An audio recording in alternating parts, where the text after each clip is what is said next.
Hey guys, Willie Mayette, creator of JAZZEDGE. Welcome to the Confident Improviser Podcast. This is episode number 52, and today we're going to be talking about our extended chromatic chord tone targeting.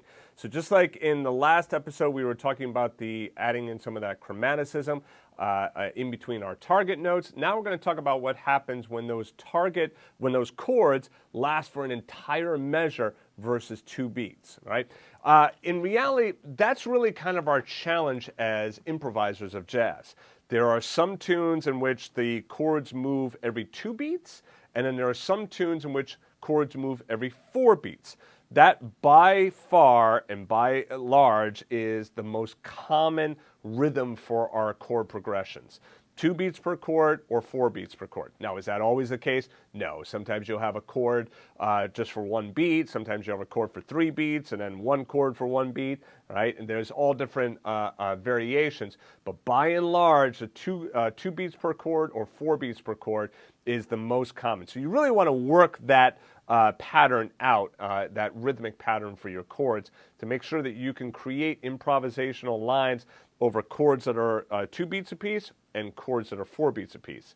All right, so the first thing is, remember we got our progression here. Now on the D minor, I'm going to add in the 9, okay, because we're going to go a little bit longer now, and we're going to kind of play around with where the placement of the F is rather than it being down here. We're going to bring it up an octave. I also want you to hear what it sounds like having the 9 in there. Okay, both ways are perfectly fine. Playing D minor 7 with no 9 in there, just playing the D, or playing D minor 7 along with the 9 in there. All right, so you get to hear both ways. All right, so anyway, here's your chords. We've talked about this in episode 51. All right, but let's go through it again, and let's also add in our iReal Pro track. And by the way, if you're interested in grabbing the sheet music for this lesson, it's all available for JAZZEDGE members. All right, the sheet music and the iReal Pro track. Here we go. Oh, you know what? There's one thing I forgot to do that I'm going to fix right now. Okay, all fixed. I had to move the chords to 4 beats per chord. Now we're all set to go. Let's play the chords along with the backing track. D minor 7, G minor 7, and C7. And if you want to comp some rhythm there, that's fine as well.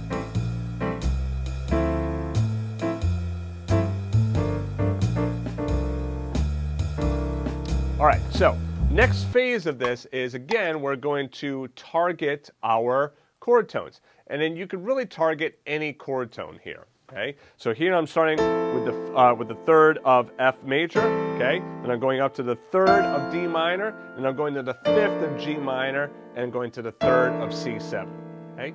My suggestion is, when you want to practice this, start by just targeting random chord tones, okay? So I don't have this written down in the music, but let me show you what that looks like, okay? So what I'm going to do is I'm going to play the chords in my left hand, and in the right hand I'm going to play the root, the 3rd, the 5th, or the 7th of that chord tone, okay? Or of that chord, rather, okay? So for the F major 7, when I'm on the F major 7, I'm going to play either the root, 3, 5, or 7. When I'm on the D minor, I'm going to play root, 3, 5, or 7. On G minor, root 3, 5, or 7. And on C7, root 3, 5, or 7.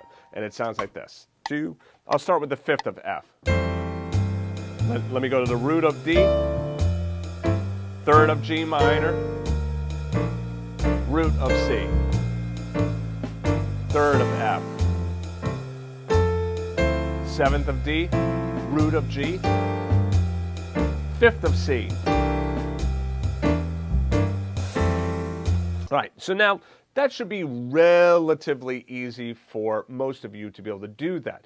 If you find that you're having difficulty with that, that probably means that you have to really kind of practice your chord tones and make sure that you really know how to spell each of the chords. Just a quick little sidebar again, spelling the chords for F major. You're not spelling the rootless chord, you're spelling the block chord. So that would be F-A-C-E. For D minor, again the block chord, D, F, A, C. For G minor, G, B flat, D, F. And for C7, C, E, G, B flat, right? So you want to make sure that you really know those chord tones. Another way of practicing that is play them in quarter notes, right? Since there's 4 notes, you got 4 beats for each chord, so play the chord tones in quarter notes in the right hand while playing the rootless chord in the left hand. That sounds like this.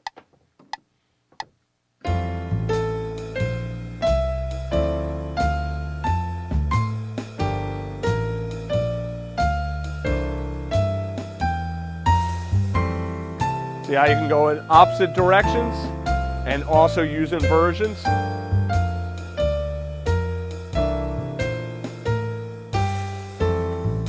Okay, so that should be, again, relatively simple for you, but especially for you advanced players, if you've never tried that before, try it just to see, because you might find that, oh my goodness, you're right.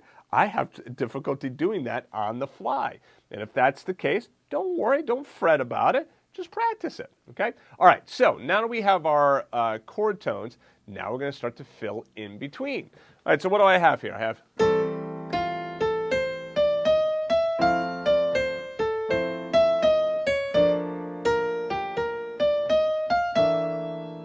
All right, so not a bad line, pretty nice. Let me play it along with the band track.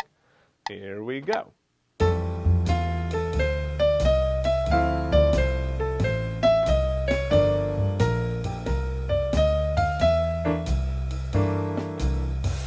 All right, so let's again break this down. You'll see right at the beginning of each chord, what do I have? I have my target notes, right? So these are all the same target notes that we just talked about before, right? So the 3rd of F, the 3rd of D, the 5th of G, the 3rd of C, okay? And then in between here, this is all of my chromaticism, okay?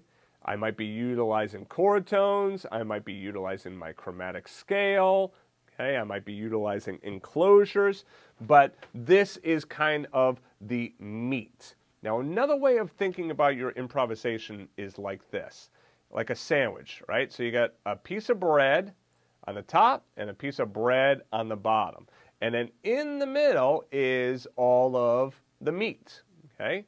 And just like how you can see that what I've written here on the screen, see how the orange is kind of like the bread, and then the blue here is the meat in the middle? Well, again, take a look. See how the orange here, those are my target notes, okay? And then the blue here is the meat. Remember, the meat and everything that goes in between the target notes can be really anything. It could be chromaticism, it could be chord tones, it could be enclosures, you know, it could be upper structure triads, it could be arpeggios, whatever it is that you want. But remember this, chromaticism is the smallest interval that we have at the piano, okay? So that means that there is nothing that can create more tension than chromaticism, okay? So when I play,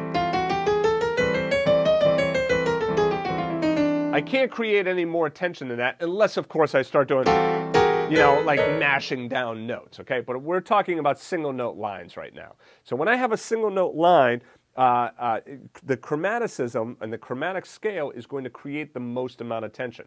Why do I say that to you? The reason I'm saying that to you is because, remember, if I fill in between my target notes with chord tones, well, everything's going to sound hunky-dory. It's going to sound great, all right? So like if I do...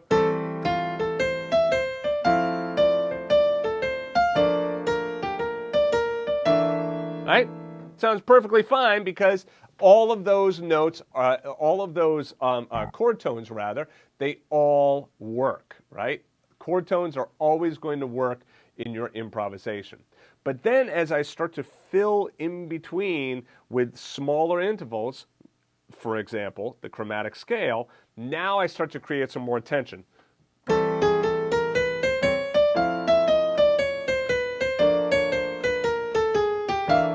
Right, so you can hear a lot more tension being created there. Now, you also hear in that last example that I just did, that's not a great example of moving from target note to target note with the chromatic scale, because literally all I was doing is playing the target note and just playing some random chromaticism in there. What we really want to do is we want to shape our chromaticism or shape our line to direct us toward our target note. Let me give you an analogy and a for instance on this. Imagine that you're going to plan a trip, okay? And you want to get from point A to point B to point C, all right? Well, now, obviously, what is the shortest distance? Is a straight line, right? So you want to try and go in as much of a straight line.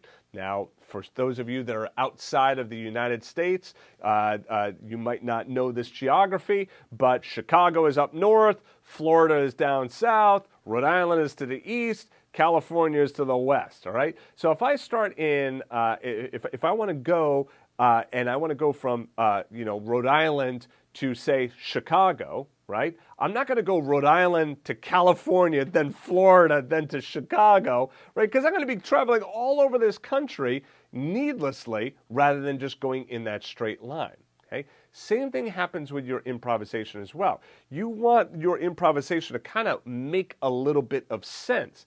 So let's take a look at what we have going on here. So I start on the A, and I come down to the F, and in which direction am I going? I'm moving up towards, right? See how that line takes me right up to that F, okay? In fact, you could even see it going on right in the physical line itself. See how we're just moving right on up right here. Now, that doesn't mean that I have to always go in that direction. I could go, but I start to run the risk of my improvisation bouncing all over the place. Take a listen to this. Right? Like, that doesn't make any sense. Yeah, it's even easy to start like hitting wrong notes in there because I'm like bouncing all over the place. So I want my lines to kind of make some logical sense, right?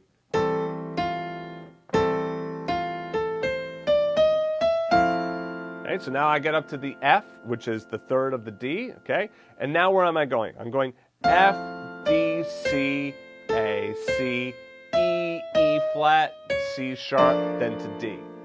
So let's break this line down. Immediately, what we could see is we have this beautiful enclosure going on right here.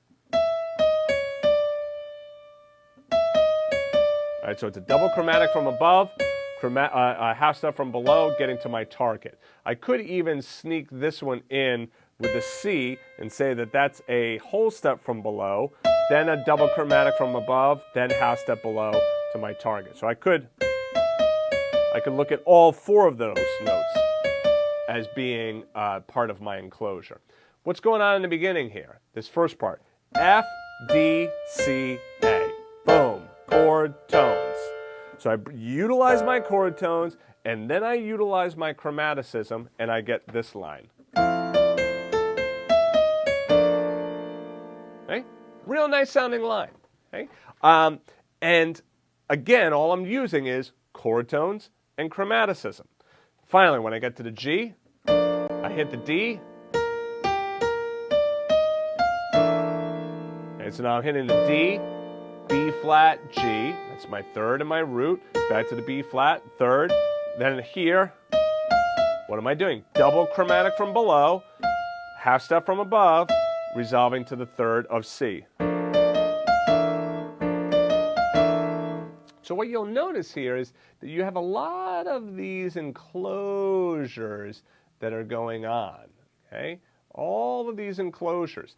And like I said in last week's episode, you can think of that enclosure as being an enclosure, or it's just chromaticism. It's completely up to you how you look at that. But this is why I said right up at the beginning here is to definitely check out episode 25 of the TCI podcast for enclosures.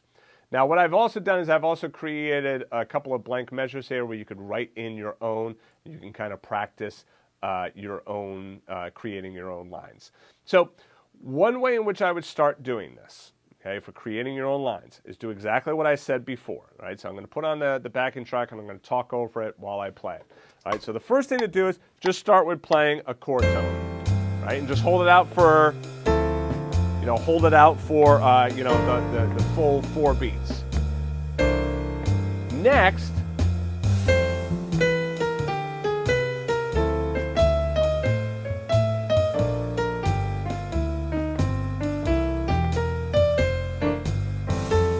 right, so, not a line that I super love, but I don't hate it either. All I'm trying to do is I'm just trying to move from chord tone, and I'm trying to create some interest in my line, utilizing my chord tones, my chromaticism, my enclosures, all stuff we've talked about in previous podcast episodes, right? So just utilizing all of that material to now start to create lines on the spot, right?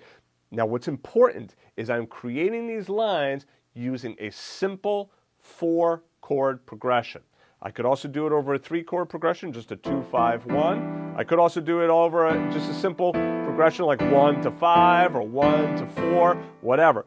My point is this: do not try and do these types of exercises over, over rhythm changes and all of these different chords and whatnot, because you're just going to confuse yourself. Start with small patterns first. 4 chords, 3 chords, 2 chords, right? Then you could start to branch out from there. But start by getting the backing track, playing a chord tone along with each of the chords, and then start to fill in between those target notes with your chord tones and your chromaticism, right? This is a process that takes time. It's just, there's no other way of putting it other than it's going to take you time to get this down. So you've got to make sure that you stay patient with yourself on this. Now, when you're driving or you're away from the piano, this is great stuff to practice, okay? So if I'm not even going to look at the piano right now, I'm just thinking, oh, okay, I'm going to go F major to D minor to G minor to C7. Let me just think of some target lines. Oh, okay, C down to A to B flat to G, all right? So that would be the 5th, down to the 5th, to the 3rd, to the 5th. Okay, let me target the 7s now, all right? E to C to F to B flat. What would that sound like? E to C to F to B flat.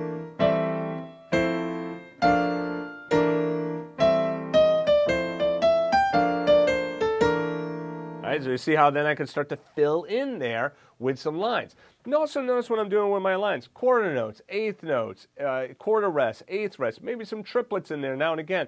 You don't have to get crazy with the rhythms that you're doing, all right? You could get a lot out of just utilizing quarter notes, eighth notes, and their rests, right? Because you can get a lot of syncopation in there with those eighth rests as well. Ba, ba, ba, ba, dee, ba, dee, ba, da, right? So don't think that you have to come up with some fancy, super fancy rhythm in order to have a line that's going to sound good, right? So anyway, got a lot of work here to do. So if it seems like, this is super simple, then you're not really thinking big enough, right? Some ways in which you can kind of think bigger on this is, well, first of all, I've given you spot here that you could write out 2 4-measure exercises for yourself. So that's 8 measures right there. So that's 8 measures of writing, okay? But then you could also do this in all 12 keys, right? So you start to do the numbers there. 8 times 12, right? What is that, 96? Okay, so now it's 96 measures of music to write out. So you could really expand upon this quite a bit. Then you could say, okay, forget about writing stuff out. Now all I'm going to do is I'm just going to try playing along with this iReal Pro backing track and seeing what I can come up with for my improvisation, right? Now, if you're not interested in jazz improvisation, you might be like, Willie, why do I need to do this, right? I mean, I'm not really interested in jazz improvisation. Yeah, but my question then would be this. Are you interested in actually learning the piano, all right? And I don't mean that to be sarcastic. I'm saying that because do you really want to dive in and really understand music, or do you just want to do music superficially? Because if you really want to understand music, as you start to build out these lines, this improvisational stuff, and understand targeting of notes and chromaticism and chord tones, you're going to get a much, much better understanding of music. Now, that doesn't mean that you have to always play in a jazz style, right? You could also do the same stuff in a different style. So if I go into my style here and I say like, let me put it on rock.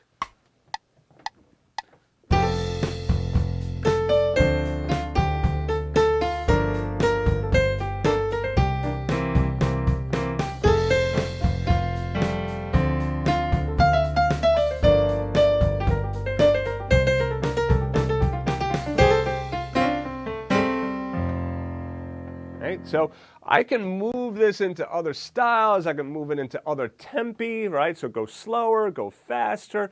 So really, sky is kind of the limit as to all the different permutations and alterations that you can make.